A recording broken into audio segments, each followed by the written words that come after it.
এই আওয়ামী লীগের জন্মের মধ্য দিয়ে এই দেশের জন্ম হয়েছে। জননেত্রী শেখ হাসিনার পক্ষে যখন অবস্থান নিয়েছিল তখন কিন্তু মঈনুদ্দিন ফখরুদ্দিন সরকার তারা বাধ্য হয়েছিল ওনাকে ছেড়ে দিতে।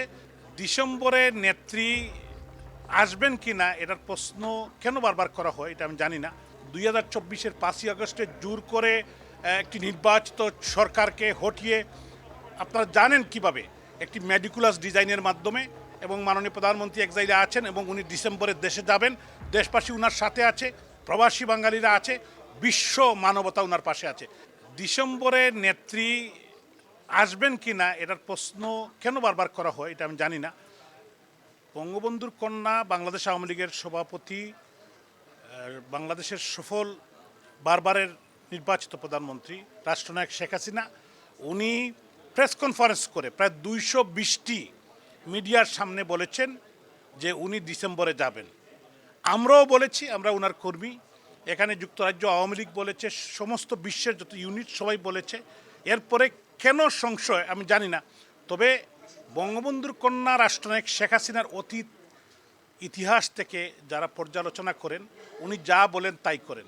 111-এ হয়তো আপনার মনে আছে, আপনিও ছিলেন সেখানে, যে ব্রিটিশ এয়ারওয়েজে তৎকালীন ফখরুদ্দিন মঈনুদ্দিন সরকার বাধাগ্রস্ত করেছিল এবং তখন ডিজিএফআইয়ের প্রধান যাতে মাননীয় নেত্রীকে ব্রিটিশ এয়ারওয়েজ ক্যারি না করে তখন তারা একটা এম্বার্গো দিয়েছিল।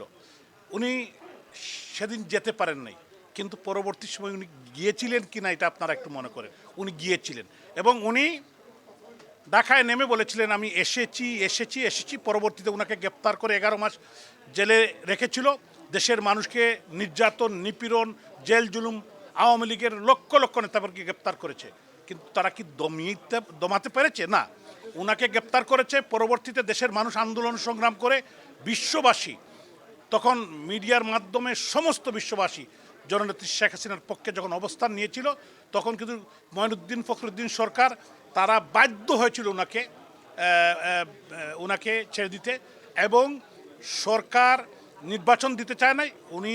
উনি যে আন্দোলন সংগ্রাম এবং উনি যে কথাগুলো বলেছিলেন এরপরে তার বাধ্য হয়েছিল এবং নির্বাচন দিয়েছিল। সেই নির্বাচনে আওয়ামী লীগ 2008 সালে সংখ্যাগরিষ্ঠ আসনে under the leadership of her excellency Sheikh Hasina জয়লাভ করে এবং পরবর্তী দীর্ঘদিন আওয়ামী লীগ ক্ষমতায় ছিল, এদেশের মানুষের কল্যাণে কাজ করেছে under the leadership of her excellency Sheikh Hasina.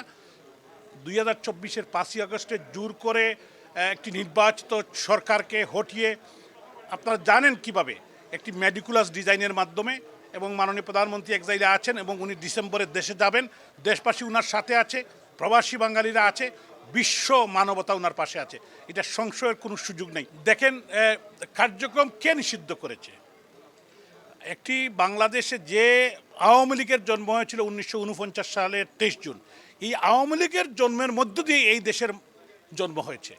Awami লীগের নেতৃত্বে সমস্ত মুক্তিকামী মানুষকে নিয়ে জাতির পিতা বঙ্গবন্ধু শেখ মুজিবুর রহমান এই দেশ স্বাধীন করেছেন এবং একটি পতাকা মানচিত্র আমাদেরকে উপহার দিয়েছেন। আওয়ামী লীগকে এরকম করমের কুচায় কেউ নিষিদ্ধ করতে পারে না। আইয়ুব খান এবং এহিয়া কেন করেছিল, কিন্তু তারাও করতে পারে নাই। আওয়ামী লীগের নেতৃত্বে বাংলাদেশ স্বাধীন হয়েছে। জয় বাংলা।